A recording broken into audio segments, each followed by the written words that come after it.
loatarany aignako. Tsy adisoako zao tsy nanambitamy, fa zaho zegny fakajo nandadila. Antegna fô mifona kofa miady, rairakaiky zaho magnano azafady. S'il te plaît indesagny mahamay, fa ditsinao tsy nisy tsy nahay.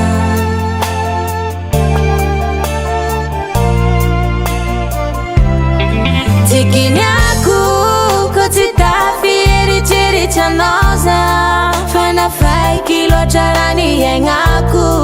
Tsy adisoako zaho tsy nanambitamy, fa zaho zegny fakajo nandadila.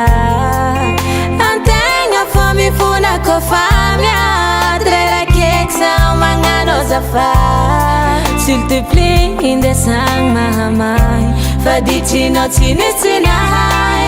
Erreur maventy vitako, niaditriditrinao nefa hitako.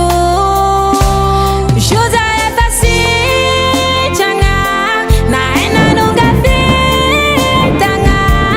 Tontolo tsy karanao zaho, kay niavitranao koa nisolako vaovao. Joza efa sitragna, na hainanonga vitagna. Tontolo tsy karanao zaho, kay niavitranao koa nisolako vaovao. Tsy kara-taloha.